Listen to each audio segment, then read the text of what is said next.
Hello, my name is Rich Howard, owner of Architectural Builder Supply. This video is to bring you a closer look at the Yale number 4400 Grade 1 Yale door closer. The Yale 4400 is their backbone, industry standard, workhorse of a door closer, ubiquitous, generic in its design in the sense that it can be used in countless applications. It's very capable of handling practically every situation that you can actually throw at it. And the Yale 4400 is their primary grade 1 door closer. The 4400 series, this is the business end of that closer. It is a very popular choice, whether it be commercial use, institutional use. I sell these to the military all the time. And I think they prefer it. Commercial applications, you'll see Yale everywhere, especially the 4400. Superior performance, quality, design, and there's a specific feature of the closer which I'll show you why it sets itself apart from other closers for me. Upgraded piston and piston materials, improved valve design, staked valves. That improved valve design and the staked valve is something we'll talk about in a moment. Most efficient, dependable closers in the industry. 1 through 6 spring size, so it's going to handle your light doors all the way up to your heavy doors. And because it's so easy to install and industry standard sort of methodology to approach the installation, it makes it a very popular, very smart choice, I think, for a lot of closer installations. It's a grade 1 closer. That well exceeds standards for grade 1 and is going to be typical in schools, office buildings, hospitals, department stores, airports, movie theaters, sports stadiums. You'll see it everywhere. First of all, this closer is going to, and by the way, there's a link below this video to the manufacturer's page. This, when we say grade 1, that is cycled to 1,000,000 cycles. This 4400 exceeds 10 million cycles. That's very important to know that the money that you're spending is getting you a closer that is a order of magnitude beyond the highest grade for commercial hardware. Cast aluminum body, which will make it not only, the primary advantage of a cast aluminum body for me is the weight.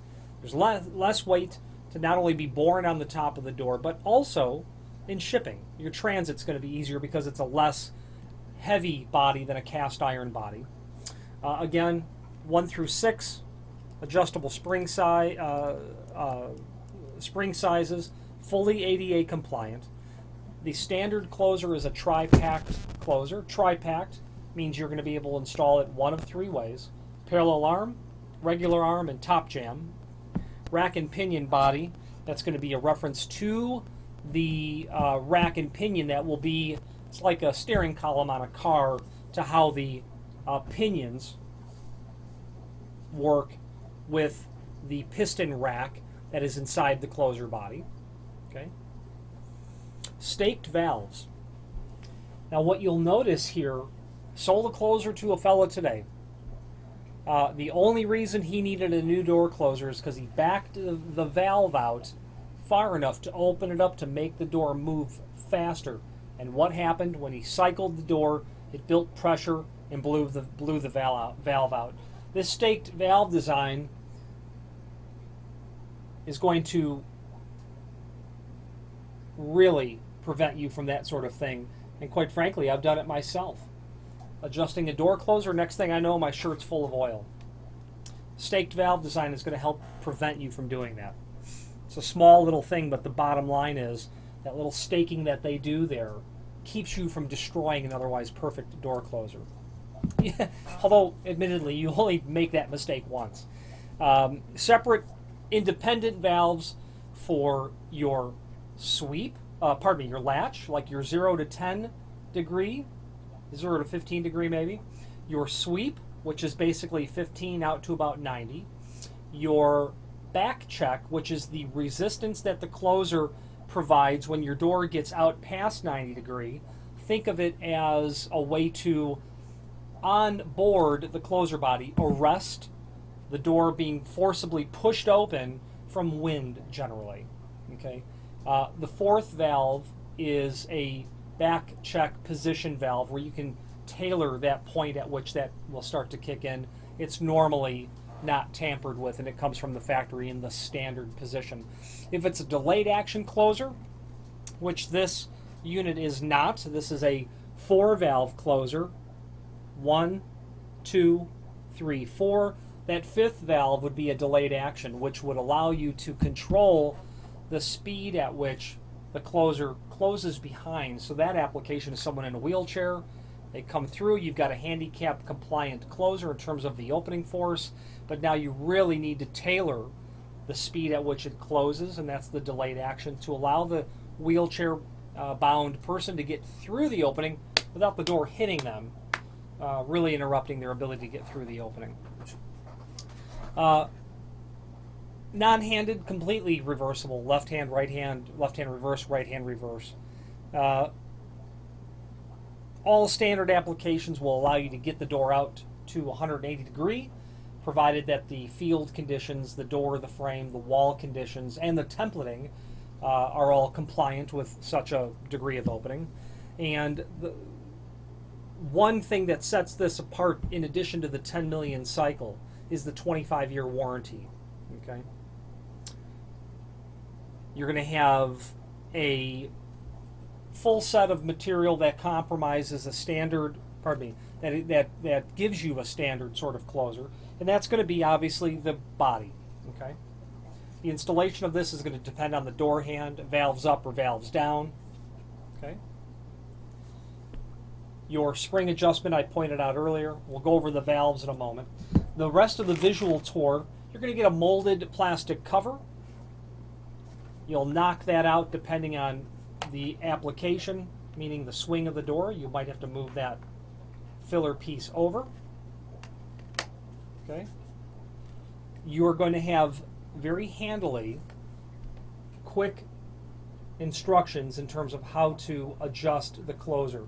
Now, the installation instructions that you will obviously get, and we're going to go over in a moment, have that information. But you'll have an engineer at a school, and the conditions of the closer in the winter and the settings are very likely different than in the summer. And all they need to do is remove the screw that holds the cover on, and then they'll be able to pull that cover off and review exactly what they need to change to make their adjustments right in the field. Okay. The arm, and by the way, this is the 689 finish, sprayed aluminum. Speaking of that, let's just talk about the finishes. This can be ordered in all of the common sprayed finishes. 689 aluminum, 690 statutory bronze, that's a dark bronze. 690 is a dull bronze, would more complement a US 10 or a 612 finish. 693 is black, not an unpopular color. A 694 medium amber, 696 is gold. You've got the 613E, which is a dark or oil rubbed bronze equivalent. It's meant to look like oil rubbed bronze, except that it's equivalent or it's complementary to that finish, but it's a consistent finish that does not change with time. 600 is going to be a prime coat, and the prime coat is a rust inhibiting prime coat, and it's going to be a beige color, not a gray color or a red color that you might know in prime. It'll be a rust inhibiting sort of coating, obviously intended to be painted to a custom finish that would match whatever the theme was. But you can also order the 4400 in plated finishes. 605 for bright brass, 606 for satin brass, 611 for bright bronze, 612 for satin bronze, 625 for polished chrome, 626 for satin chrome. What you're going to get there is a metal cover, metal rather than plastic, and that would be plated. You will get a plated arm. Those are the exposed finished pieces. You would also, moving on, get a plated parallel arm bracket. Should you be installing it with a parallel arm bracket, you would get that no matter what. And of course your screw package. You're going to get some self-drilling screws that will come with this for a hollow metal application. Obviously you're going to want to make sure that the door and the frame are completely, thoroughly, properly reinforced, and you're going to drill and tap any holes that require tapping. They do a great job at including self-drilling screws for everywhere. All of these screws, almost all of these screws have self-drilling points on them. Okay, so those are the finishes. Now, other optional features, you can do a corrosion-resistant model, an S version, and that's going to be an application where you know it's going to be exposed to the elements. You could have a dock door that while the closer body is really out of the elements and it's only partially heated, probably to just keep it above freezing, that'd be a good application for a corrosion-resistant model. You can order the unit with a metal cover. Covers seem to be the target of vandals. They like to crack them or break them. A metal cover is a bit more durable and is not very much more money. Delayed action can be ordered. You can do now with the 4400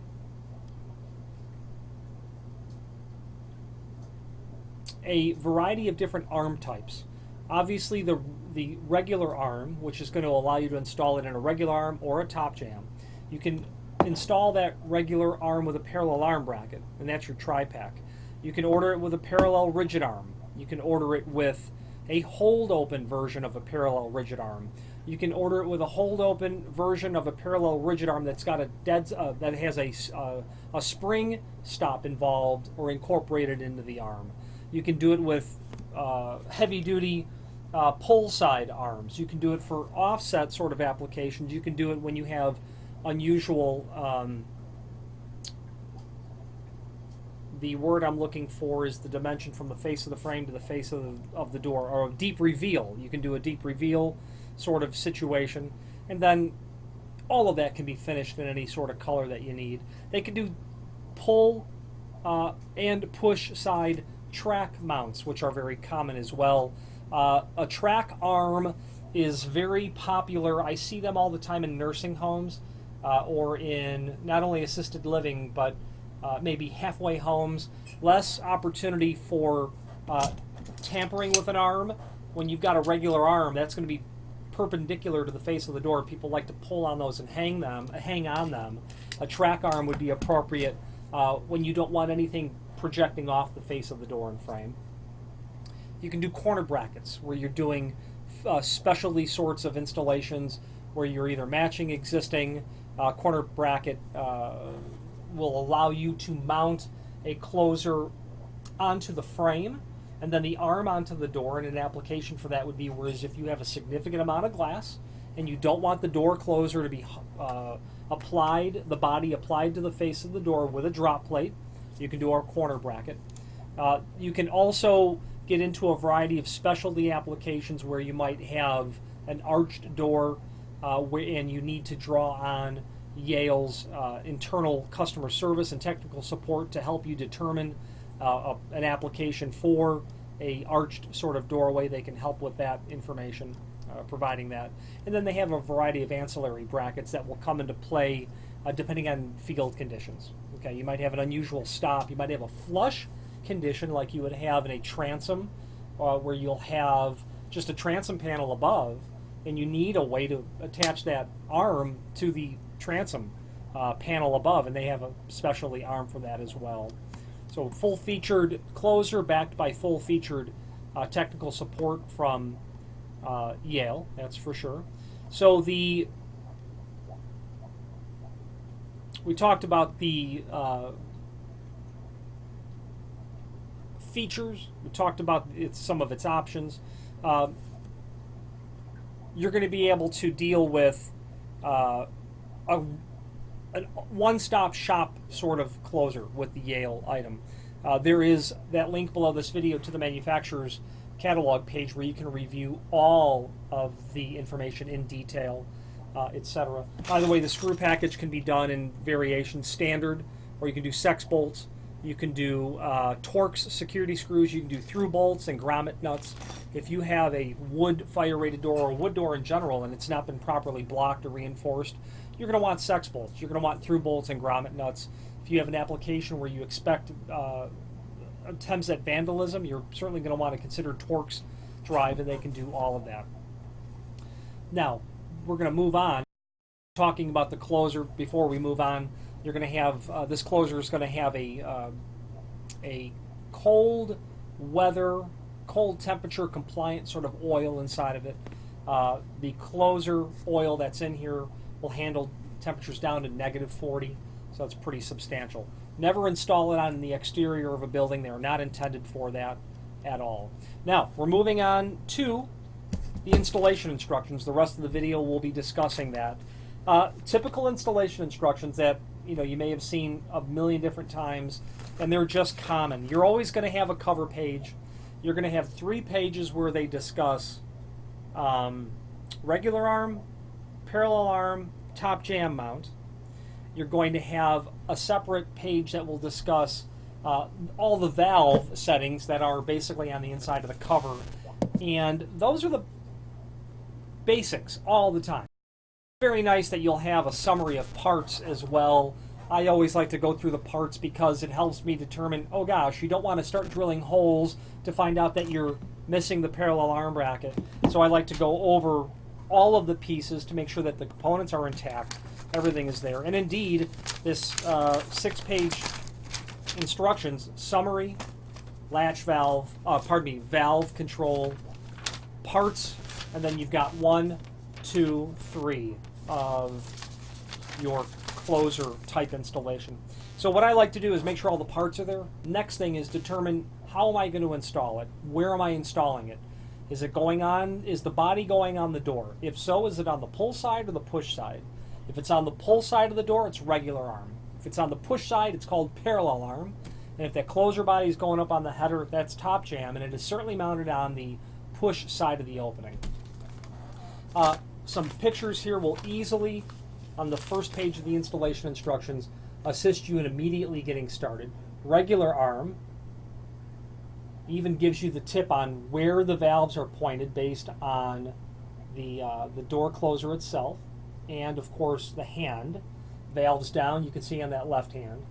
Top jam is the next option, and then parallel arm.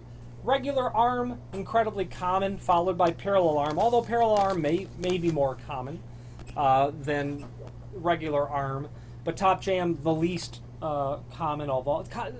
Common. Top jam is a nice consideration when it comes to door closer operation. You generally will have to adjust a door closer spring power a bit more aggressively when you have a parallel arm. The physics or the mechanics of how this arm works in relationship to the efficiency of the door closer body, there's a loss of efficiency basically when you have a parallel arm mounted closer, and a top jam can sidestep that because it's like a regular arm but only in reverse. So once you determine what you're doing in terms of the mount type, you just go to that page. You go to that page, and all of the pages are going to be the same in the sense of their format and their layout. And while I won't beleaguer all the points of installation, for the regular arm mount, you've got dimensions that are referred to. You have a table that's here, and practically every sort of door closure that you will install will obey the fact that you've got dimensional properties that need to be adhered to, and that there's always going to be a starting point. And the starting point generally is the dimension from the vertical center line of pivoting, which would be the center of the hinge, or the center line of your pivot, to maybe the first holes on a door closer body. And indeed that is the case on this closer. So that makes it easy. Everyone can determine what that dimension is. If you have an 1/8 of an inch margin between the door and frame, you're going to assume that your vertical axis of pivoting is right down in the center of there. So take the difference in, of the 1/8 of an inch, and if you're measuring to the edge of the door, add a 1/16 of an inch. And that's really not that critical. So you've got your A dimension. Now your A dimension you're going to pick up over here. The A dimension is specifically related to how far do you want the door to open. So how far away the closer body is from the vertical axis of pivoting, or your hinge, is directly related to how far its potential for degree of opening. If you know that you need to go to 180 degree, you just immediately template it for that. 4 1/8 inch. If you want your opening to go to 180 degree, that dimension is 4 1/8. That's your dimension A, and that's your dimension A right there. Now, at that point, you are literally going to just fill in the balance of the dimensions. regardless of parallel arm, top jam, or regular arm, they're all going to start out the same way in terms of installation. Once you have dimension A done, you lay out the balance of the dimensions.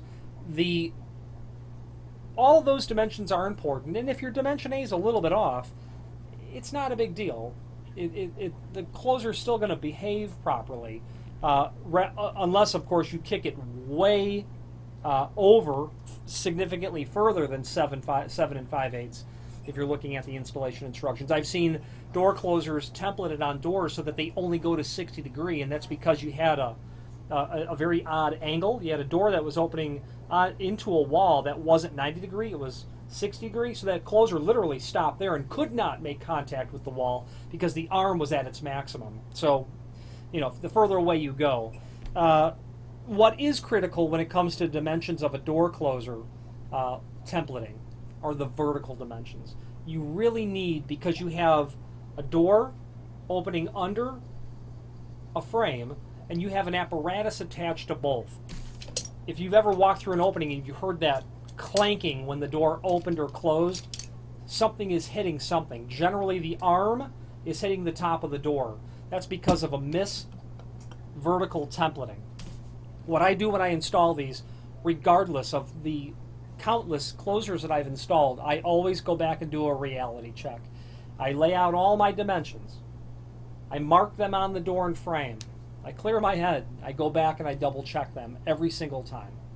Every time, because drilling a hole can be a big problem when you don't have a way to fill it. And that can go from a small problem to a big problem. I always do a reality check. If I've done jobs where I've done 30 in a day, client says I need 30 of them installed, I am preparing a template before I do that, a piece of wood or a piece of whatever, aluminum that you're going to use, mark everything, square it up to the top of the door and frame. I'll get that applied. I will then mark my holes. I will center punch all my holes. Quick work, accurate, repeatable accuracy is what you need. Saves the work of making a mistake, and you can make that template so that you can flip it over left or right hand.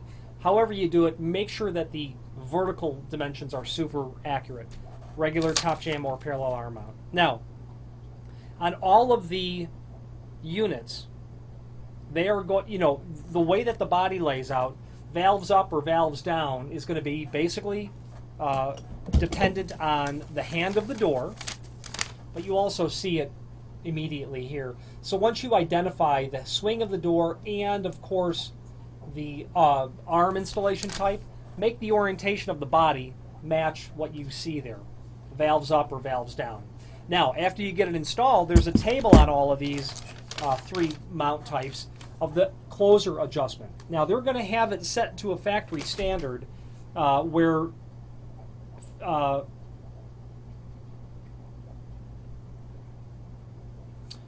looking to see what the factory standard setting is. I forget what it is on this closer. The closer is shipped at 8 turns from the factory, and depending on the width of the door and the